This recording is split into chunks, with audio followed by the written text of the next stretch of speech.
નમસ્કાર ગુજરાત। આજના મુખ્ય સમાચારની અંદર 1 તારીખથી નવા નિયમો લાગુ। મોદી સરકારની હોળી ભેટ, મહિલાઓને મળશે મફત ગેસ સિલિન્ડર। રાશન કાર્ડ ધારકો આપે ધ્યાન, કોને નહીં મળે માર્ચ મહિનાનું અનાજ। યુદ્ધના કારણે સોના ચાંદી પેટ્રોલ ડીઝલના ભાવમાં થશે વધારો। ગુજરાતના મુખ્યમંત્રીની સૌથી મોટી જાહેરાત, હોળી ભેટ, ખેડૂતોના ખાતામાં જમા થશે ₹2000નો 22મો હપ્તો। જનધન ખાતામાં આવશે પૈસા। વોટ્સઅપ, બેંક, એટીએમને લઈને નવા નિયમો લાગુ। હવે ઘરે ઘરે લાગશે સોલાર સિસ્ટમ। વાહન ચાલકો ઘરની બહાર નીકળતા પહેલા જાણી લેજો નવા નિયમો। લગ્ન નોંધણીના નવા નિયમો। ખેડૂતોને મળશે હેક્ટર દીઠ ₹2000। મિત્રો, દરેક સમાચાર, દરેક માહિતી જણાવીએ એ પહેલા ગુજરાતના જે પણ મિત્રો ચેનલ ઉપર જો પહેલી વાર આવ્યા હોય તો મિત્રો ખાસ કરીને વિડીયોને એક લાઇક કરી ચેનલને સબસ્ક્રાઇબ કરવાનું ભૂલતા નહીં। સાથે આજનો આ વિડીયો છે જેને અંત સુધી જોતા રહેજો।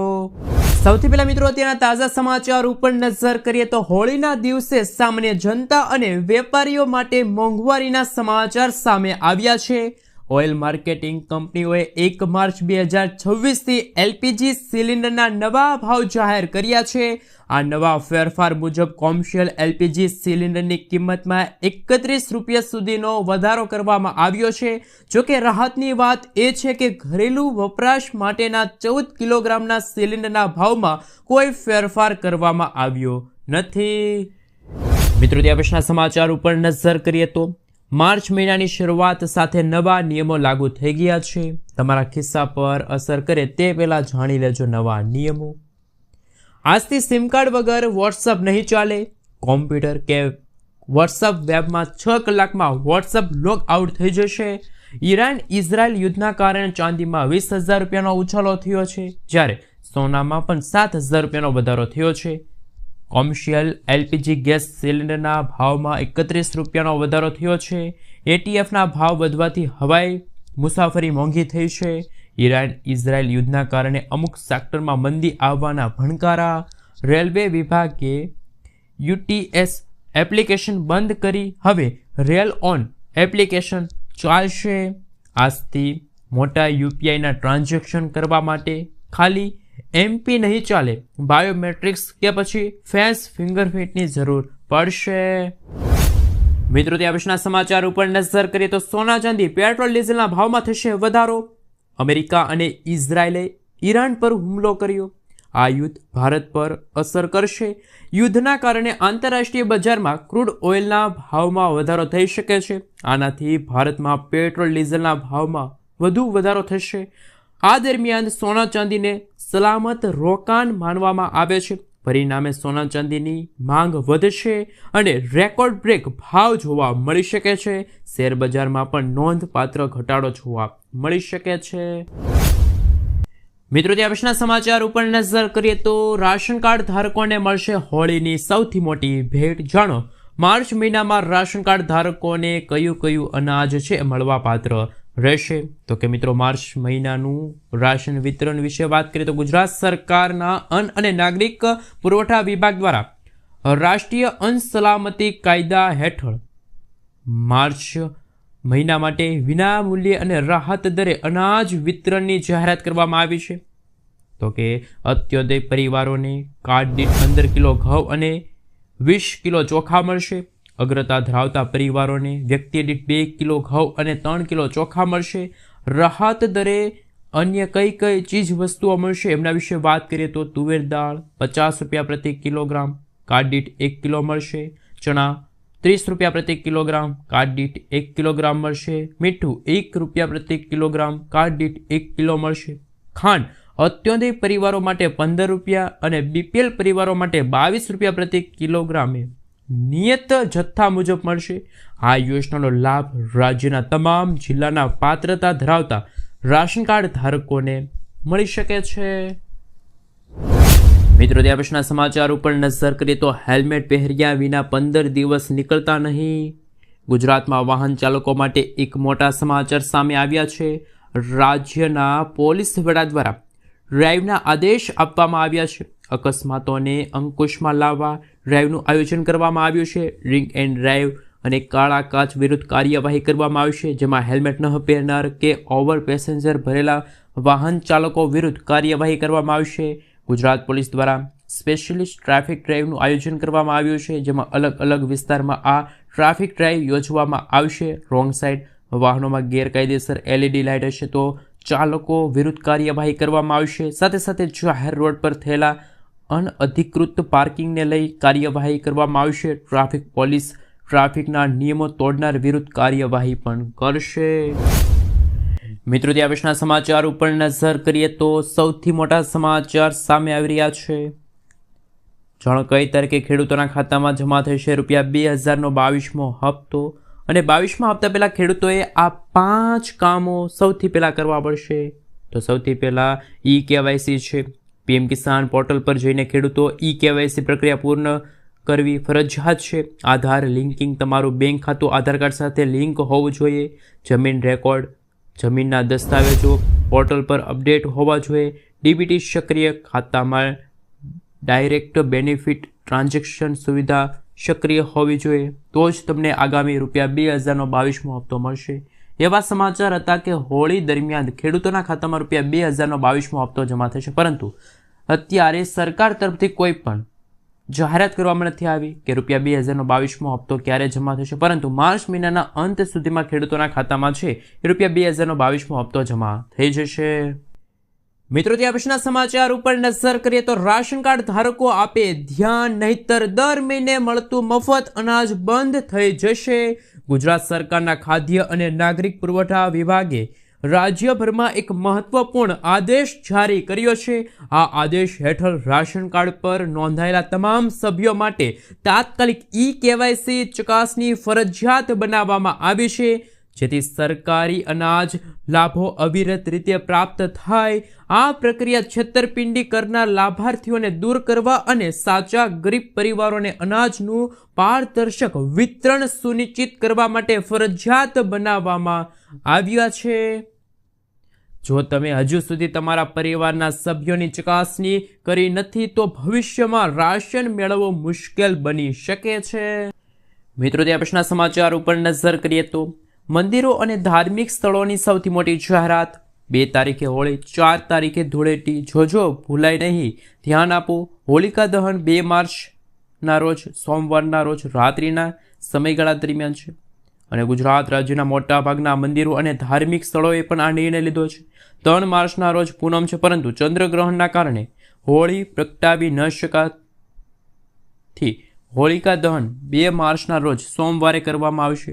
હોળી બાદ ધૂળેટી પર્વ સામાન્ય લોકો અને જાહેર રજા મુજબ 4 માર્ચના રોજ છે. મિત્રો, ત્યાં પછીના સમાચાર ઉપર નજર કરીએ તો પ્રાકૃતિક ખેતી કરતા ખેડૂતોને મળશે હેક્ટર દીઠ ₹2000. પ્રાકૃતિક ખેતીને વેગ આપવા ગુજરાતના મુખ્યમંત્રી ભૂપેન્દ્ર પટેલ દ્વારા ગુજરાતના 33 જિલ્લાના 35,000 ખેડૂતોને 6 કરોડથી વધુ DBT દ્વારા સહાય આપવામાં આવશે. ગુજરાતમાં પ્રાકૃતિક ખેતીના વ્યાપ વધારવા ગુજરાત સરકારે સતત પ્રયત્નશીલ રહ્યા છે. ગુજરાતના મુખ્યમંત્રી ભૂપેન્દ્ર પટેલે national mission on national farming હેઠળ રાજ્યના 33 જિલ્લાના 35,000થી વધુ ખેડૂતોને પ્રોત્સાહક સહાયનું વિતરણ કર્યું છે. ગાંધીનગરમાં આયોજિત આ એક કાર્યક્રમ દરમિયાન ગુજરાતના મુખ્યમંત્રીએ સિંગલ ક્લિક દ્વારા કુલ ₹6 કરોડ સીધા ખેડૂતોના ખાતામાં ટ્રાન્સફર કર્યા. આ યોજના હેઠળ ખેડૂતોને હેક્ટર દીઠ ₹2000ની સહાય આપવામાં આવશે. મિત્રો, ત્યાં પછીના સમાચાર ઉપર નજર કરીએ તો સૌથી મોટા સમાચાર સામે આવી રહ્યા છે. લગ્ન નોંધણીના નવા નિયમો વિશે વાત કરવામાં આવે તો મિત્રો આપને જણાવી દઈએ તો ગુજરાત સરકારે ગુજરાત લગ્ન નોંધણીના નિયમોમાં સુધારો કરવાનો નિર્ણય લીધો છે. આ સુધારા અંગે જાહેરમાંથી વાંધા સૂચનો મંગાવવામાં આવશે અને મંગાવેલા સૂચનો પર વિચારણા કરીને અંતિમ નિર્ણય લેવામાં આવશે. ગૃહમંત્રી હર્ષ સંઘવીએ જણાવ્યું કે અમને પ્રેમથી કોઈ વાંધો નથી, પરંતુ કોઈ સલીમ સુરેશ બનીને દીકરીઓને ફસાવે તો તેમને છોડીશું નહીં. આ ફેરફારો ધાર્મિક પરિવર્તન અને છેતરપિંડીને રોકવા માટે છે. મિત્રો, ત્યાં પછીના સમાચાર ઉપર નજર કરીએ તો સૌથી મોટા સમાચાર સામે આવી રહ્યા છે. ગુજરાતમાં ખેડૂતો હવે 0% વ્યાજે કઈ રીતે લઈ શકે છે ₹3 લાખનું પાક ધિરાણ? તો કે ગુજરાત રાજ્યના કૃષિ અને ખેડૂત કલ્યાણ અને સહકાર વિભાગ માટે વર્ષ દરમિયાન કુલ 24,000 કરોડ રૂપિયાનું બજેટની અંદર ફાળવણી કરવામાં આવી. રાજ્ય સરકાર દ્વારા ખેડૂતોની આવક વધારવા, આધુનિક ટેકનોલોજીને પ્રોત્સાહન આપવા અને પશુપાલન સાથે મત્સ્ય ઉદ્યોગ ક્ષેત્રને મજબૂત બનાવવા માટે વિવિધ યોજનાઓ અમલમાં મૂકવામાં આવી. પાક કૃષિ વ્યવસાયો સાથે ખેડૂતોને વીજ સહાય પણ આપવામાં આવશે. એ માટે 9,000 કરોડ રૂપિયા ફાળવવામાં આવ્યા. સૂક્ષ્મ સિંચાઈ માટે પણ 1200 કરોડ રૂપિયાની જાહેરાત થઈ છે. સાથે કૃષિ યાંત્રિકીકરણ અંતર્ગત ટ્રેક્ટરની ખરીદી માટે પણ 800 કરોડ રૂપિયા છે. અન્ય કૃષિ સાધનો માટે 700 કરોડ રૂપિયાની જોગવાઈ છે. પરંતુ મુખ્યમંત્રી પાક સંગ્રહ સ્ટ્રક્ચર યોજના હેઠળ ખેડૂતોને 15,000 એવા ખેડૂતો છે કે જેમને 1 લાખ રૂપિયાની સહાય આપવામાં આવશે. એ માટે 150 કરોડ રૂપિયા ફાળવવામાં આવ્યા છે. ખેડૂત ખાતેદારે આકસ્મિક મૃત્યુ અથવા તો કાયમી અપંગતાના કિસ્સામાં પણ ખેડૂતોને 4 લાખ રૂપિયા સુધીનું વીમા રક્ષણ આપવા માટે પણ રૂપિયા 146 કરોડ રૂપિયાની જોગવાઈ કરવામાં આવી છે. તો ખેડૂતો માટે ગુજરાત સરકારે પણ સૌથી મોટી જાહેરાતો કરી છે. મિત્રો, ત્યાં વર્ષના સમાચાર ઉપર નજર કરીએ તો આજથી ઘરે ધ્યાન રાખજો, વીજળી કાપાઈ જશે. ગુજરાતમાં સરકાર દ્વારા માર્ચ એન્ડિંગ ટાર્ગેટ પૂરો કરવા ગમે ત્યારે કરીને ઉઘરાણી કરશે. ગુજરાતમાં PGVCLના આદેશ મુજબ જે લોકો છેલ્લા 2 વીજળી બિલ નથી ભર્યા એમને સરકારની સ્પેશિયલી ડ્રાઈવ હેઠળ પૂછ્યા વગર વીજળી કાપી મૂકવામાં આવશે. ગ્રાહકોને હેરાન કરવામાં આવશે. એટલે હજુ તમે વીજળી બિલ નથી ભર્યું તો તાત્કાલિક ભરી લેજો, નહીંતર તો તમારું પણ વીજ કનેક્શન કાપી દેવામાં આવશે. મિત્રો, ત્યાં પછીના સમાચાર ઉપર નજર કરીએ તો સૌથી મોટા સમાચાર સામે આવી રહ્યા છે. મોદી સરકારની શાનદાર યોજના. દરેક માતા પિતા પોતાના બાળકને ઉજ્જવળ ભવિષ્ય માટે ચિંતા કરે છે અને માતા પિતા પોતાના બાળકના શિક્ષણથી લઈને તેમના સ્વાસ્થ્ય સુધી દરેક બાબત પર સતત ધ્યાન રાખે છે. આ ચિંતાઓને દૂર કરવા માટે કેન્દ્ર અને રાજ્ય સરકારો સંયુક્ત રીતે વિવિધ યોજનાઓ ચલાવે છે. આજે અમે તમને આવી એક યોજના પ્રધાનમંત્રી માતૃવંદના યોજના વિશે વાત કરીશું. આ એક કલ્યાણકારી પહેલ છે જે દીકરીઓ અને તેમની માતાઓને મદદ કરવા માટે શરૂ કરવામાં આવી છે. પ્રધાનમંત્રી માતૃવંદના યોજના હેઠળ સરકાર ગર્ભવતી મહિલાઓને 5,000 રૂપિયાની સહાય આપે છે. અને પ્રધાનમંત્રી માતૃવંદના યોજના એ કેન્દ્ર સરકારની યોજના છે. ગર્ભવતી મહિલાઓને આ સહાય છે આપવામાં આવે છે. મિત્રો, ત્યાં પછીના સમાચાર ઉપર નજર કરીએ તો સૌથી મોટા સમાચાર સામે આવી રહ્યા છે. એમના વિશે વાત કરવામાં આવે તો દીકરીઓના લગ્ન પર મળશે 12,000 રૂપિયાની સહાય. તમે આ યોજના વિશે સાંભળ્યું છે. આ યોજના નામ છે કુંવરબાઈનું મામેરું યોજના. ગુજરાત સરકારની કુંવરબાઈનું મામેરું યોજના હેઠળ દીકરીઓના લગ્ન માટે 12,000 રૂપિયાની આર્થિક સહાય આપવામાં આવે છે. છેલ્લા 2 વર્ષમાં આ યોજનાથી ભાવનગર અને ખાસ કરીને મહેસાણા જિલ્લામાં હજારો કન્યાઓને લાભ મળ્યો. મંત્રી દ્વારા રજૂ કરવામાં આવેલા આંકડા મુજબ ભાવનગર જિલ્લામાં અંદાજે 13,000થી વધુ કન્યાઓને અને મહેસાણામાં 5,000થી વધુ દીકરીઓને આ સહાય છે એ મળવાપાત્ર રહી છે. મિત્રો, ત્યાર પછીના સમાચાર ઉપર નજર કરીએ તો હવે ઘરે બેઠા મેળવો આવકનું પ્રમાણપત્ર. રાજ્ય સરકારની વિવિધ લોકહિતકારી યોજનાઓ, શિષ્યવૃત્તિ અને સામાજિક કલ્યાણના લાભો માટે આવકનું પ્રમાણપત્ર એક અનિવાર્ય દસ્તાવેજ છે. સામાન્ય રીતે મામલતદાર કચેરી કે ગ્રામ પંચાયતના ધક્કા ખાવાના બદલે હવે નાગરિકો ડિજિટલ ગુજરાત પોર્ટલના માધ્યમથી ઘરે બેઠા પારદર્શક રીતે દાખલો મેળવી શકે છે. આવકનો દાખલો એક માત્ર કાગળ નહીં પરંતુ અરજદારના પરિવારોની આર્થિક સ્થિતિઓ સત્તાવાર પુરાવો છે. ખાસ કરીને EWS અનામત છે, બેંક લોન છે, આ સાથે સબસિડી છે, વિદ્યાર્થીઓ માટે એડમિશન પ્રક્રિયાઓ અને દસ્તાવેજો રજૂ કરવાના ફરજિયાત છે. મિત્રો, ત્યાં પછીના સમાચાર ઉપર નજર કરીએ તો હવે અનાજ છે મિત્રો રાશન કાર્ડ ધારકોને ATMમાંથી મળશે. અનાજ ATMમાંથી માત્ર 35 સેકન્ડમાં મળશે અને 25 કિલો સુધીનું અનાજ છે એ રાશન કાર્ડ ધારકોને મળવાપાત્ર રહેશે.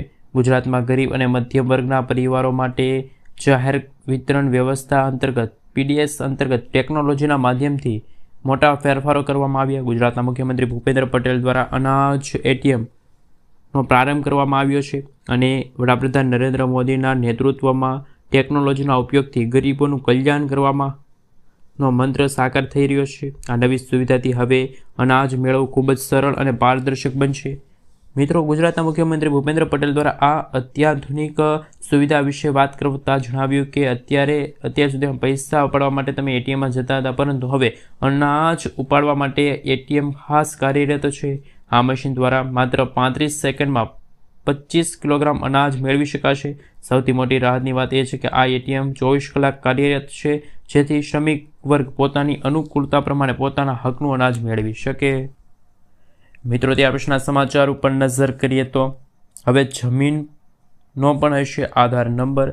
દિલ્હી સરકાર દ્વારા ખાસ કરીને જમીન રેકોર્ડને સંપૂર્ણપણે ડિજિટલ અને પારદર્શક બનાવવા માટે ભૂ આધાર યોજના ઝડપથી અમલમાં મૂકી છે. આ યોજના હેઠળ રાજધાની દિલ્હીમાં દરેક જમીનનો ટુકડો unique land parcel identification number ULPIN નામનો એક અનોખો 14 અંકનો નંબર આપવામાં આવશે. ભૂ આધાર યોજના શું છે? ભૂ આધાર મૂળભૂત રીતે કેન્દ્ર સરકાર દ્વારા ડિજિટલ ઇન્ડિયા રેકોર્ડ્સ અનુસાર પ્રોગ્રામમાં એક ભાગ ભજવે છે, જે દિલ્હીમાં તબક્કાવાર રીતે લાગુ કરવામાં આવશે.